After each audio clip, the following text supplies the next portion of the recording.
Hey, what's up? This is Vinny with Gokhshtein, and this is REKT.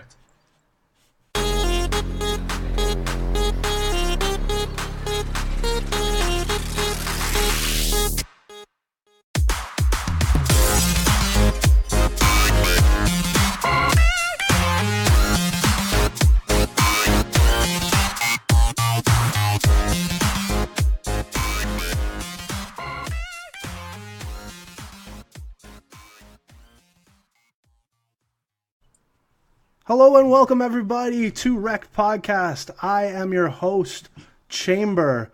I am all alone today, unfortunately. We have Bunchu out on business this week, and Cythia is having a few technical difficulties. She's actually in the midst of ordering a new microphone.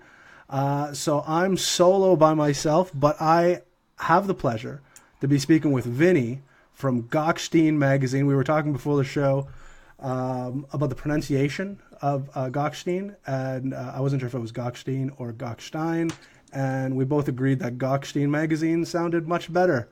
Hey Vinny, how you doing? How you doing today? I'm doing great, man. I'm doing great. Thanks for having me, man. It's an absolute pleasure. Oh man, no, it's good to have you. I was actually I didn't realize how young the magazine actually was. I remember seeing, I guess it must have been the first issue with. I want to say Justin Sons on the first issue? Yeah, correct. Yep. Justin was our debut issue. And that was March 2019? Yes, correct. Yeah, so I remember seeing that first one. I thought it looked pretty good. I just assumed there was more, but you guys are doing, I would say, pretty well, considering you literally just dropped your second issue, correct? Yeah, definitely. We definitely hit the ground running, that's for sure. And honestly, I can't say enough. It's all about the team that we build. Our team does like a fantastic job. How we all work together. We have like calls and stuff like that. But it's more so like we're like a little family, but we're all working towards this common goal of getting our work out there and sharing it with everybody. So I was reading the About Us section of the website. And I just want to give a quick description for those who may not be familiar with the magazine. So Gokhshtein is a new comprehensive crypto and lifestyle initiative offering a monthly magazine and trading. You guys also have education on Discord, a podcast, and so much more. So you guys are really doing a lot of stuff here. It says your mission at Gokhshtein is to offer your community insights into both technical and physical world, that you believe that communication is key, that you also help brands reach wider audiences with your marketing services, design services, and dev services. So you guys are trying to, this is some pretty heavy stuff right out of the gates. You said you'd mentioned it was all with the team. Who's a part of this all-star team that you guys have over there? Well, first and foremost, obviously, DG, David as well. He's like a big brother to me, essentially. Me and David known each other for quite a bit of time. And a lot of the founding core team members, we essentially all worked together previously. So we all knew each other. Sorry, where are you guys based out of? That's the beauty of this is... essentially our whole team is scattered across the globe. Interesting. Like myself and David are, from New York. Okay. But then our art director is based in Australia. Our lead designer is also from Australia. And then our editor-in-chief is from England. We have another writer from England. We have our content managers from Virginia. And then we have other writers from Canada. It's really cool, man. It's really cool to see how, like a common thing can bring people together from all over the globe to, achieve something like this. That's fantastic. It's really amazing what you can do these days. We're in the same boat. Like I'm from Canada myself. Bunchu, he's from New York State, and Cynthia's from Florida. So thank goodness we're all in the same time zone. So at least we can kind of get to work at the same time. But yeah, I would imagine people working in Australia, people working in England, time zones play a factor a little bit. I would assume. Yes, most definitely. To an extent, you can basically we are able to get, I guess, two time zones usually at one time. So Sure. it's usually us and the folks from Australia, Hmm. because they're depending on where they are, either 13 to 15 hours ahead, something like that. Oh goodness. Um, but to try to get everybody on the call at the same time, no matter what time it is in somebody's realm of one or Somebody's the sleeping, other, right? it's going to be 3 a.m. somewhere. So it's either hopefully there's no work the next day, or it better be very important to make that meeting. Right. No kidding. No kidding.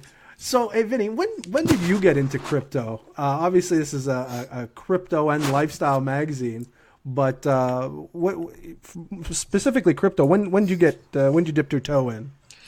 I would say fully like dip my toe in. I would have to be honest and say like the first time I purchased was probably in the middle of 2017. That's not too bad. Yeah, it was nice. You know what I mean? And the reason like I heard about Bitcoin and I heard about crypto, a few years, prior and stuff like that. But I was like out of, I guess like I would say like my element a little bit as far as, fully understanding and embracing it. Like when I was younger and stuff, like I was more in tune with, I guess, the stuff that, I'm involved with today, because I used to do a lot of like online gaming and stuff. I used to play like Sure. Counter-Strike and all that stuff. So Yep. I was like, into this stuff, and that stuff, well, I feel anyway, like it goes hand in hand, this kind of tech and stuff. See, I feel I got robbed. Like I got in after you. I got in late 2017. But and like just like yourself, I had heard of it at least a couple years before. Probably actually, I know I have, because it was probably right around Mount Gox. I'm a big fan of different recreational drugs. Wow. And I feel like I got gypped on the Silk Road stuff. I feel like it would have been right in my wheelhouse. And I missed the boat completely. I could have been in Bitcoin in like 2012, 2013 and been, getting high and getting rich. Oh, definitely. So, whatever, we're being open here. Oh, yeah. No, this is what we do here. Sure, awesome. Fun fact. Once upon a time, I was at a sleepaway camp for about 30 to 90 days. I'm sure you can understand the type of sleepaway camp. Yeah. So certain places like this, they had limited computer access and whatnot to certain places, but there were individuals that were in there that were keen to, I guess you could say, dev work and navigating their way around the systems. So at this sleepaway camp, this is where, Bitcoin came to my ear, again. And it was like, oh yeah, it would be cool. We can order these things. And at sleepaway camp, everybody could be, having a real good time here. So, how old were you? This is awesome. This was like, I would say about 5 years ago. So this was like probably my mid-20s. So oh, okay. That's a good time. Yeah. Oh, yeah, definitely. It was eventful, but to say the least, we forgot the part of where the mail gets screened coming in and stuff. And people are like, yeah, these stickers don't really look like stickers, and it just didn't work out for the kid. And just short story, that was the end of my sleepaway camp. Oh, that's too bad. Well, I was looking. Somebody had. I was on Twitter the other day, and somebody had posted a screenshot of like Silk Road product, and it was like, it was like pot and mushrooms and like ecstasy, I want to say, and like the prices were like 30 Bitcoin, 40 Bitcoin, and you just start thinking like probably at the time that was like 30, 40 bucks, worth of Bitcoin, and it's just, I couldn't imagine spending that much now, obviously, right? Like thinking, knowing what you know now, imagine spending $40 on an eighth of shitty weed would probably be a little upsetting. Yeah, but not even that. We were having a meeting the other day, and I was talking to one of my writers, Crypto Mikhail, and it was funny like that he bumped into somebody on the street, and he was just talking Bitcoin with them.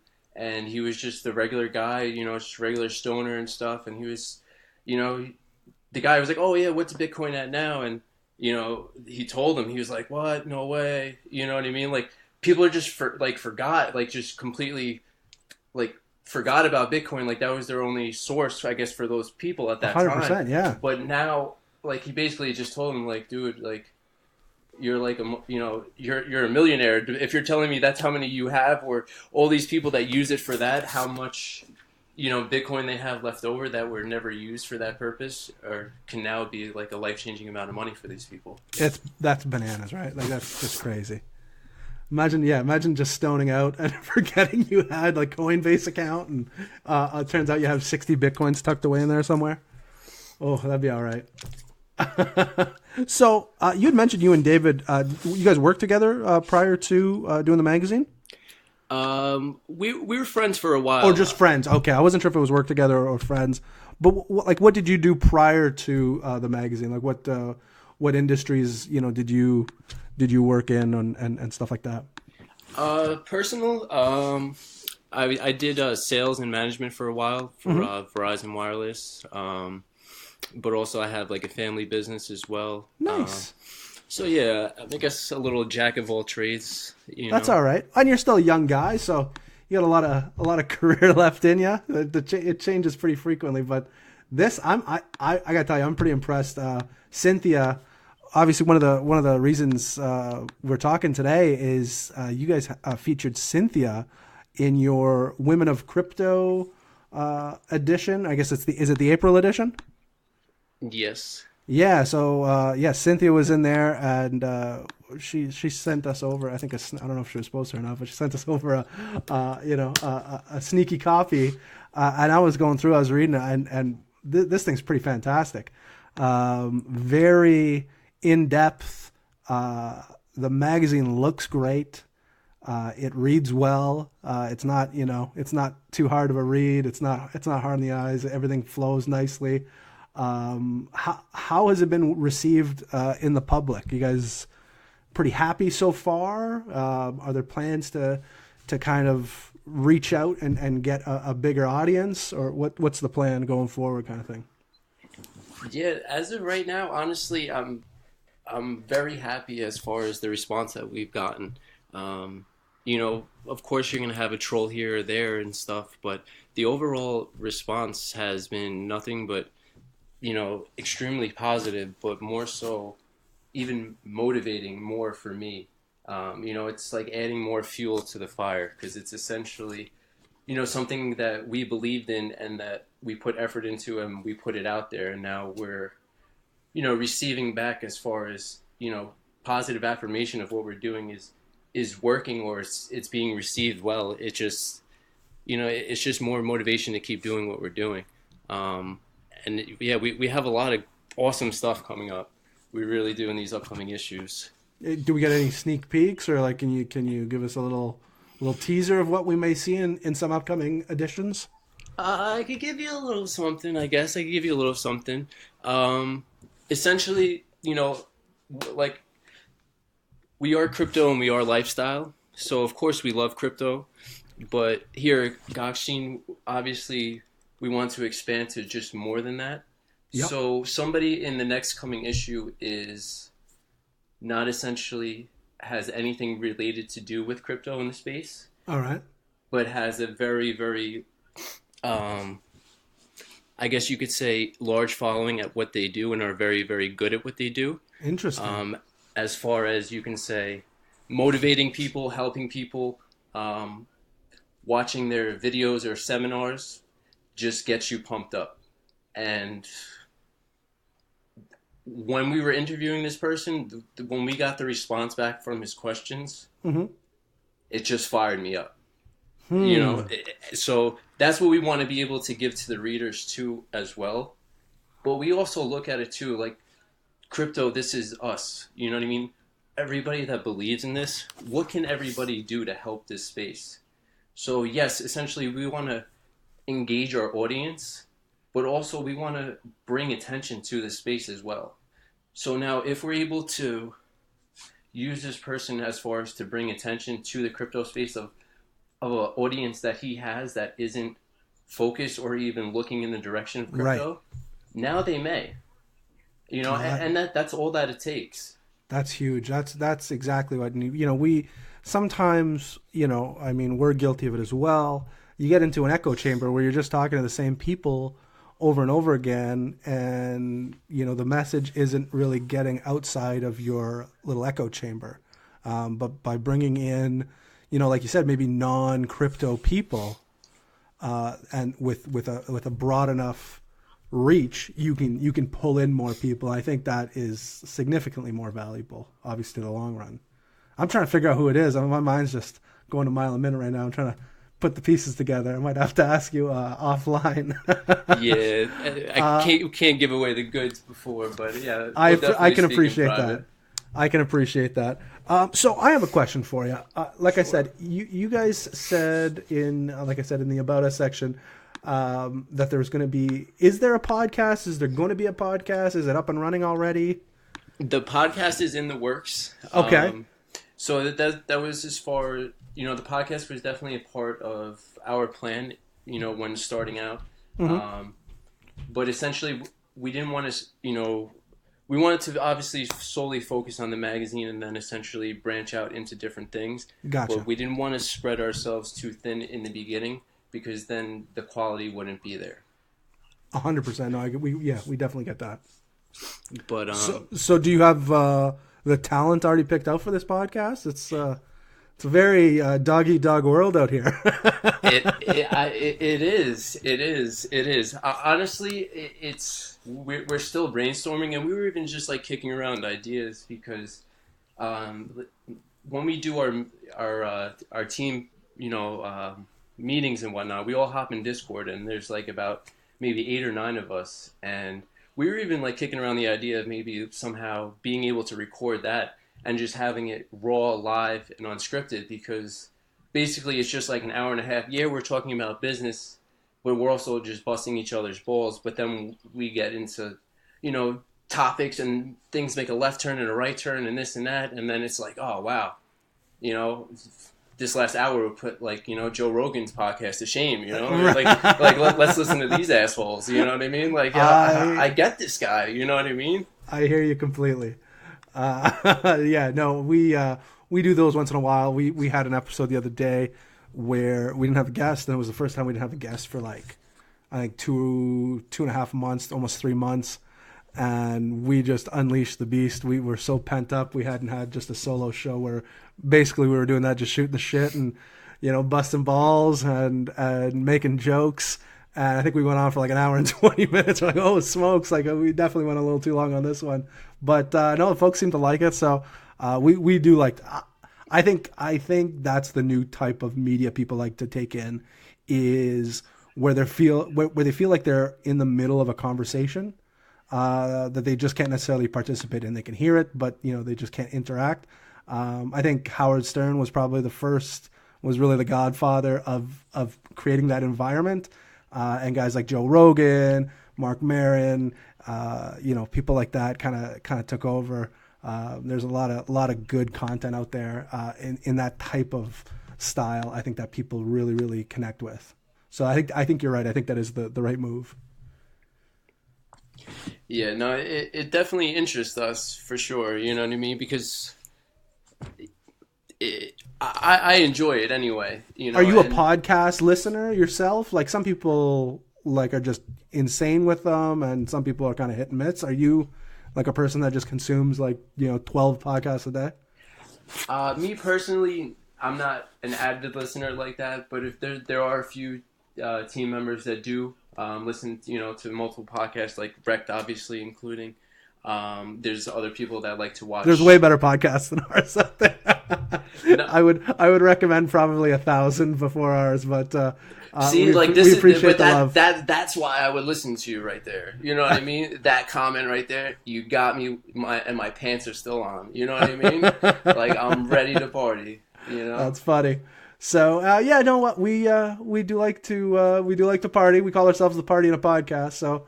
Like I said, I'm the guy that likes the more recreational stuff. Bunchu, he's more the degenerate gambler type, and Cynthia's obviously our power drinker. So we try to cover all the degen areas of life. So it's a good time. We like to have fun. But get back to the magazine here. what, obviously, like you said, you're trying to reach out with different things. I believe on this issue, you guys go through the top 5, I want to say wristwatches or like watches. I'm a big fan of watches. Yeah, 5 great watches under $3,000. I think that's the article. Is it like 5 great watches under like $1,000 we could do? Can we tear this down a little bit? Yeah, like that's like 15 grand worth of watches right there. If I wanted to get all 5. Are you a big watch guy? I do. I personally, I like jewelry. I like, nice things and stuff. I just never had the pleasure to enjoy those things. Now, you said you're in New York? Yes. Is it true that you can get like, the $3,000 watch for like $100 kind of thing, or something that looks I know a guy. Pretty quick? Yeah, everybody knows a guy, right? But yeah, that 100%. Yeah, there's places now. Are they in the city like Canal Street? Are they like noticeably bad, or to be honest, to a regular, I guess you could say, noob like me, and yeah, exactly, like that, a watch. I wouldn't know. I really wouldn't know. You know what I mean? It's because one, I'm going into it blind, so I'm not really sure what to look for. Right. But it's a multi-million-dollar industry as far like as... I know I've picked up watches, like knockoff watches online, and some of them were okay, some of them were pretty good, and some of them were just absolute trash. What, like put together with bubblegum or something? Oh my goodness! It was the watch hands were just painted on. It was always 3:00. But yeah, so that's interesting to me. I know. I think Fluffy Pony, the lead dev from Monero, is a big watch guy. So I know crypto and watches tend to go hand in hand. And obviously on Twitter the other day we had the watch meme fiasco over the weekend. I thought that was pretty funny. I don't know if you caught that at all, where the guy decided, I think he basically says like, "Oh, I'm going to treat myself. I treated myself to a new watch," and he's showing off his watch, and his hand appears to have like no knuckle. It kind of has like a fat hand with 0 knuckles. It was a very odd looking picture, and then everybody just obviously, attacked him like hounds, which was hilarious. But I like a good meme, earthquake. No, yeah, definitely. In our Discord server too, as well, we we like to keep it light. Like we like to have fun. Like, you know what I mean. Like the magazine is business and professional too. But then like our like Discord server is like we have like sections for that. Like as far as like we have like a meme section where basically everybody just like posts like funny memes throughout the week and stuff like that. And then we have like a sports section where obviously like I'm a big degenerate gambler myself as well. Nice. So me and your co-hosts would get along very well. Yeah. So I usually post sports picks in there. Are you a football guy? Yeah. See, that's the only thing I really try to now bet on only is NFL, because back in the day I'd bet on 2 roaches crawling across the floor. Right. Who's getting to the other side faster. That one roach looks swole as hell. Yo, right? Seriously. Looks like it was leg day for the other guy. I'm taking this guy. No kidding. So I would be remiss if I didn't ask the question. My co-host Bunchu is a big New York Giants fan. Are you a Jets or a Giants fan? Ooh, listen. This is going to be a shocker for a lot of New York fans, and I'll tell you guys. The truth is coming out. Yeah, listen. I'll tell you what my What's your heart saying? No. I'm a diehard Cowboys fan. Oh, okay, all right. So it's a big thing, I guess. Especially like football is very big in New York, but also being arch rivals too within the same division and stuff like that. And I love my family. So you're a big Cowboys fan. Now, I'm not a huge NFL guy. I stick to one sport. I'm a big NBA guy. Gotcha. But as far as I know, the Cowboys have been shitty for like ever, since like the 90s. Is this correct? Has this been... Oh, yeah. No, okay. They haven't been good since like... So if you're a fan, that means you're a real fan if you're still following them. It's not like you're a LeBron Miami fan. You know what I mean? Like, if you're still a Cowboys fan today, that means you're a true Cowboys fan. I think that speaks a lot to your credibility as a Cowboys fan.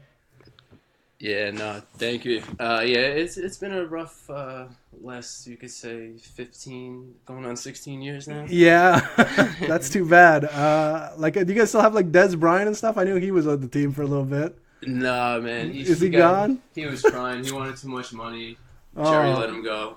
Well, I know Bunchu was heartbroken the other day. The Giants had like the number 6 pick and apparently whiffed on it. He was very upset. I think most Giants fans were. Where were you? Did you guys have like a good draft pick this year? Did the Cowboys draft it well?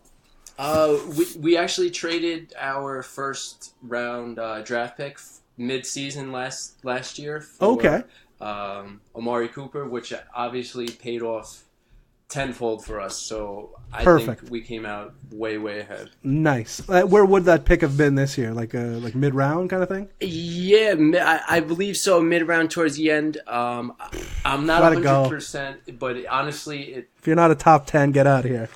Yeah, even so, that talent, it's hard to find, and half these kids that come into the draft, like they look great on paper, but can they really perform? That's a whole nother question. That's something that you can't put in a stat or scouting. It's a whole different ballgame going from college to the pro. Exactly. No, I hear you, man. I hear you. See, I'm a big Laker fan. I guess the Lakers would be the equivalent of the Cowboys of the NFL. Yeah.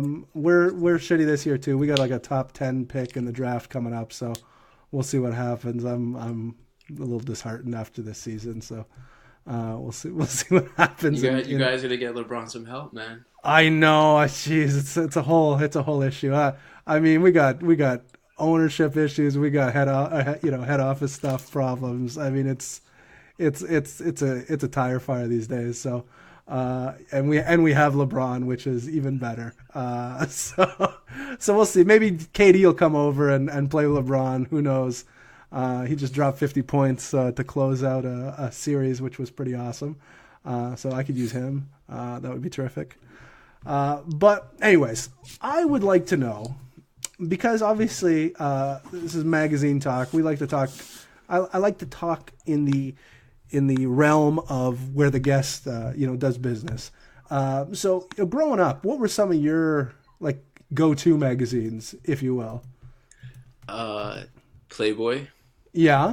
Were you a play? Yeah, we grew up in the 90s. Like Playboy was getting phased out, I think, right? It was like when you found one, it was like a relic, but it was also like I heard about these things, Right. So the only way I actually seen them was when I would go to friends' houses that had older brothers and stuff. Right, or dads that had the pile. I had a buddy that had a dad that had a stack of them. We would steal them and bring them. We'd put them in your book bag and hide them between your match. I had in my basement bedroom growing up, I had like a drop ceiling, and you could like tuck stuff in.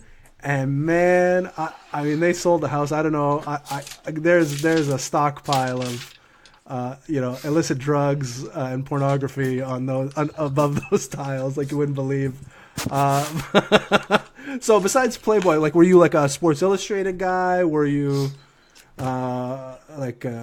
you mentioned you play video games? Were you into the video game magazines or anything like that? Yeah, I would get a few. Some of the gaming mags and stuff, like when, back in the day, go to Toys R Us and stuff like that, you would get a game, they would have like, whatever magazines were out for that month. But other than that, I liked East Bay, which was basically East Bay. Sporting sneakers, absolutely. all that good stuff. I used to like in Canada, they didn't, maybe they do now, but when I was a kid, they didn't deliver into Canada. So I had to get it delivered to a post like a PO box in Michigan, and then I would my parents would like drive us across the border and I'd go pick it up there. But yeah, East Bay was I loved the basketball shoes from East Bay. That was my favorite growing up. So one of my favorite, really cool. I was gonna say, what changed the game for me though for magazines was Maxim. I think that was the magazine that you could have, like, your parents wouldn't necessarily take it away from you immediately. Like, you know what I mean? You could read it for the articles, and it was still like it was this happy medium where your parents were happy and you were happy. You know what I mean? Yeah. Exactly. Would you agree? Would you agree there? Definitely. As long as you didn't bring home like the cover where it was like worn down. Said, like exactly. You know what I'm talking about. The pages were a little wrinkly. But besides that, or if it didn't say like top 10 sex tips or something, you know what I mean? Right. And then like saying, "Oh, mom, I need this for health class," really didn't slide too well, you know. No. We're learning about sex, oral sex wasn't taught today, I'm trying to catch up. I'm trying to learn before the teacher explains this. See, I went to Catholic school growing up. I had to really learn it on the fly. I didn't know what was going on. They didn't teach us anything. I was all hearsay for me. So I found this article, this Ranker article, where it ranks the top 5 Maxim Magazine covers. And I feel, for a sense of nostalgia, I think we should go over these top 5s. What do you say? Sure, let's do it. Okay. So this is the Ranker.com Best Maxim Cover Edition. So coming in at number 5, I agree with this one pretty fervently. I want to get the name. I want to pronounce the name properly. It's Danielle, either Fischel or Fischel. And you might remember her from Topanga off of Boy Meets World.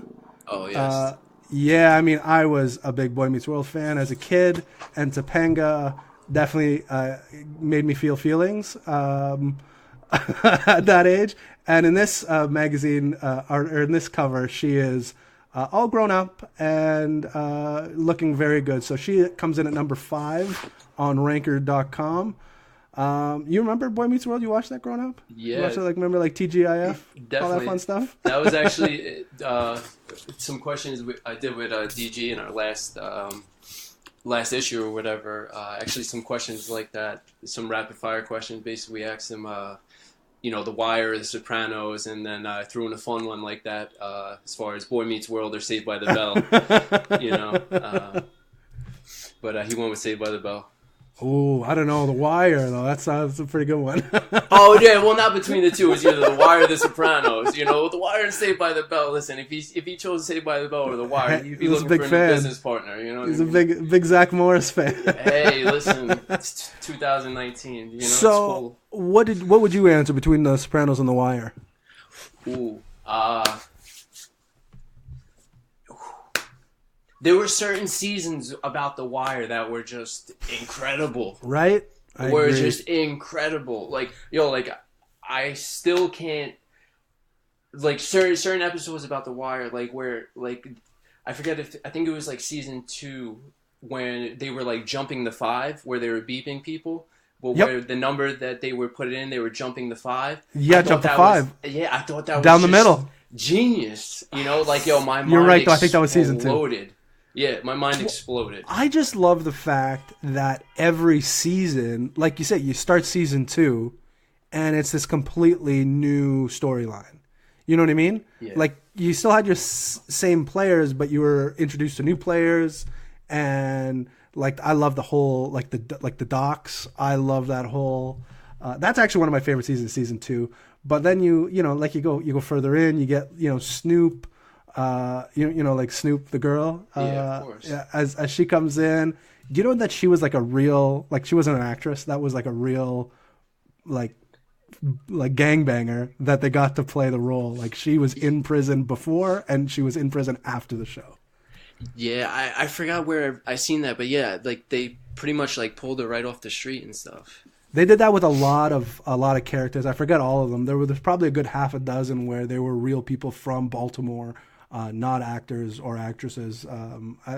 But again, then Sopranos was amazing on its own. That's a difficult. I would probably lean with you on The Wire, but that's a tough call between those two.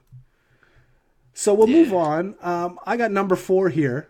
I don't know if I necessarily agree with it, but we have Britney Spears in the. This is what's the month here? This is April 2009. So this is an older Britney. She's looking all right, but I don't know. Was never a huge Britney Spears fan. What, you, Vinny? Were you a big Britney fan? Visually, obviously not musically. A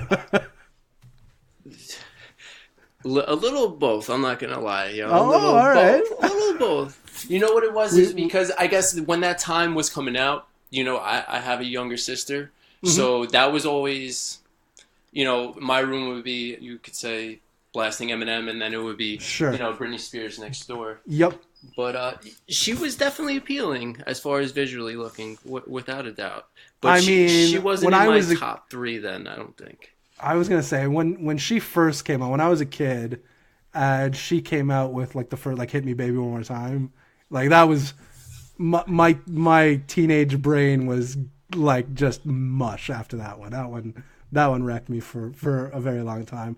But I think shortly after that, I don't know if there was another one that came into my view, but I feel like I wasn't on Britney very long. So I'm going to move on to number 3 here. This is number 3 Maxim cover.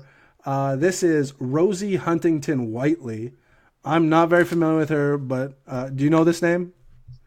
No, I don't. No, she just, I think she's just a model. I think she's a she's a Victoria's Secret angel. And those people are not human. They are from a different planet, because I don't know how people are made like that. Like, what kind of parent, like just the best looking parents are making like these ultra like good looking people, I guess. I'm not sure. But yeah, she is a 12 out of 10. So I get why she's in the top 3. Number 2 is I think a German model. This magazine cover they're showing me is in German, so I really can't read it.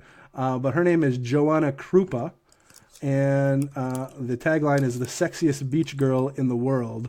And this is from July 2004. Again, ridiculously good looking, but I'm not very familiar with her body of work, if you will. You know this one? I'm looking at pictures. Like, her face is definitely familiar. But I can't place her anymore. I haven't made my way up to the face yet. Give me 4 more. Hang on. But yeah, no, very attractive lady. So, you know, rightfully deserving of a number 2 spot here in the Ranker Maxim cover edition.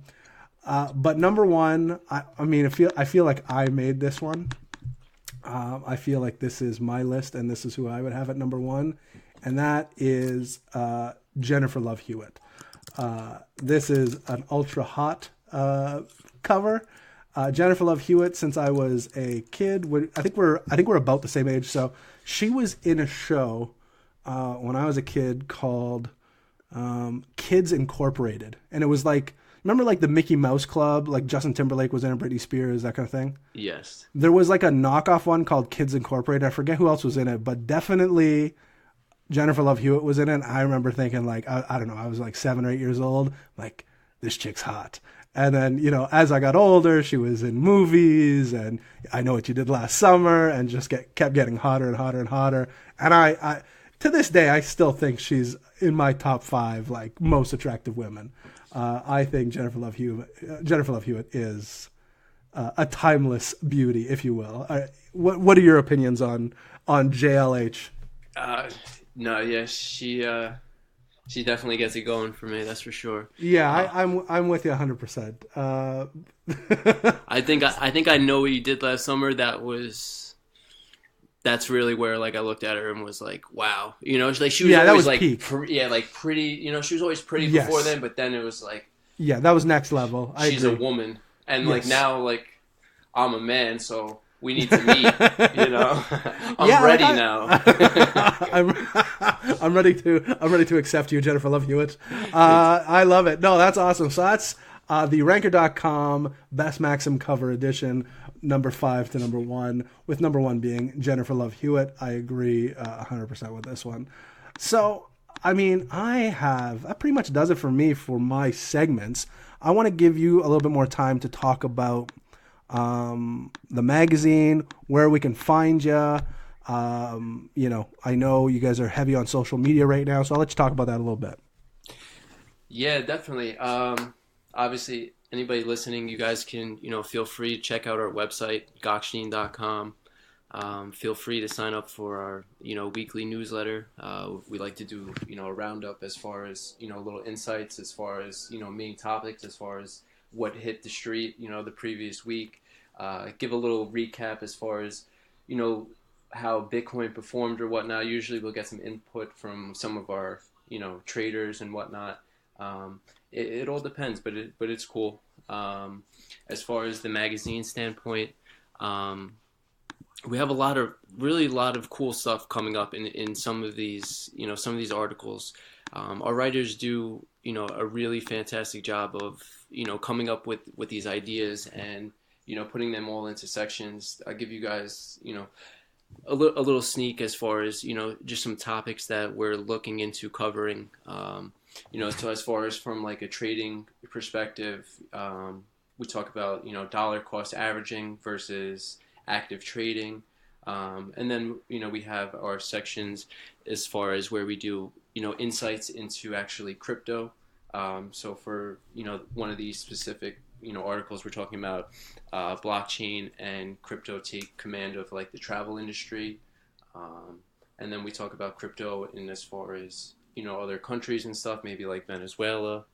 But then we try to talk about things that are outside of crypto too as well. Maybe some motivational tips, some beginner's guide to meditation. I know our previous issue, we talked about lucid dreaming, which is really, really cool. Interesting. Have you ever seen like the movie Inception and stuff like that? Of course, yeah. Yeah, so it's basically like how to try to achieve that transit state and basically how you can, train your body or your mind into being able to get into that state, know you're dreaming, and essentially be able to control your dreams and whatnot. Very cool.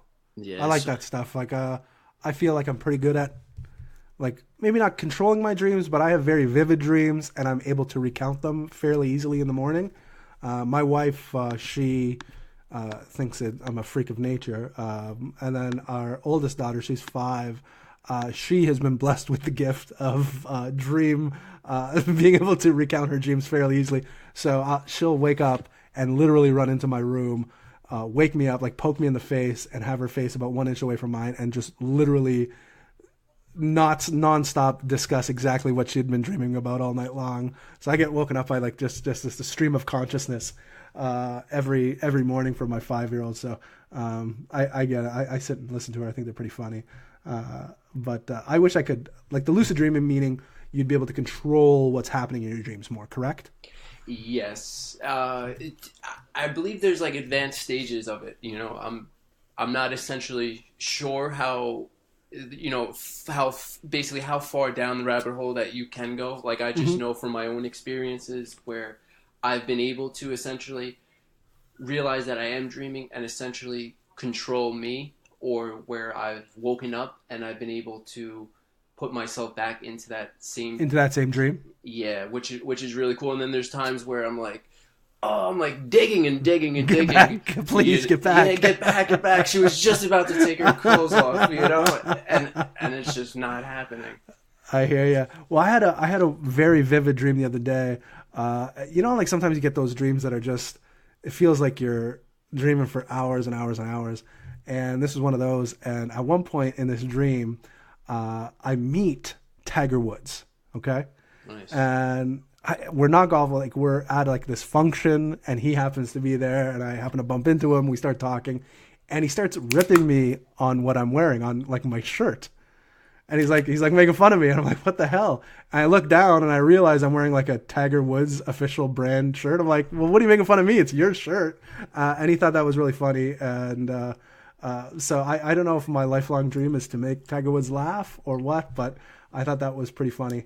So it was a weird one, but the weird ones are usually the funnier ones. Oh yeah, definitely. I think there's all some kind of, hidden message with dreams, whether it's like your subconscious at work, whether you realize it or not, or something that like it's just being picked upon from like a library in your brain that, you know, it's being touched upon from something you've seen from like 8-9 years ago or something. Right. Yeah, exactly. That's interesting. I like that. I'm a big, I like these types of things. So just like we do the same thing with our podcast. We don't want to drown everybody with crypto talk all the time. So we try to mix in some fun stuff. I like what you guys are doing. You had mentioned you guys have a Discord. What's the Discord address? Where can we find you on Twitter? And are you guys on Instagram too, I believe, right? Yes. We have all the socials. They're all listed on our website on Gokhshtein.com. There's a link there too as well for our Discord. Also, Perfect. we have our merch store there too as well. But yeah, definitely be sure to follow our Twitter handle at Gokhshtein, because we send out at least once or twice a month. We send out some promos for like the merch. I believe the previous one that just expired was 20% off everything. Some upcoming one I think we have is going to be free shipping, I believe, starting May 1st. But another cool thing too, as far as like the merch store and stuff like that, like we open it up to, you know, it's not just limited to in-house as far as like our designers. You know, we open it up to as far as anybody that wants to submit any type of designs and stuff, we welcome them. You know, obviously it's going to be vetted or whatnot by our staff, like our director of art Sure. or whatnot is going to, you know, if this makes the cut or whatnot. But, you know, we want to give back to people too. Like, you know, any way we can, like not essentially give back. We're not like Robin Hood here, but we all want to grow together. So like if somebody we believe, you know, has a talent and we can help, you know, as far as, you know, show other people their work, you know, like that's what we want to do too. I like it. I'm a big fan of that. And how's the merch been going? We actually just opened up a merch section on our website, and we don't give any discounts. It's full pop. You want our stuff, you're paying through the nose for it. I'm glad you can get deals. I'm going to go check out your website. If I can get deals, I'm probably more inclined to buy it. I haven't figured out how to give out deals on our merch site yet. We could talk offline. We swap some ideas. Sounds good. Maybe we even trade one. I'll send you a few. You send me Well, a few. maybe we do that. That sounds like a good idea. All right, you send me first. I'll send you next time. That sounds good. That sounds good. But anyways, I think that wraps it up for us. Anything else you want to add in there? No, man. Like I said, honestly, guys, it was an absolute pleasure to be here. But anybody listening, guys, follow Gokhshtein because every 1,000 followers, as far as up to 5,000, DG is giving away $100 in Bitcoin at every 1,000 interval. What? So yeah, it's something to do. You know what I mean? Everybody loves free Bitcoin, man. So Everybody does love free Bitcoin. That is a fact. That's a scientific fact. Well, let's go, people. Let's get some free Bitcoin from DG. This is good stuff. So that does it for me, Chamber. Vinny, I just want to say thank you very much for coming on. We really appreciate it. And until next time, don't get wrecked, and that is financial advice.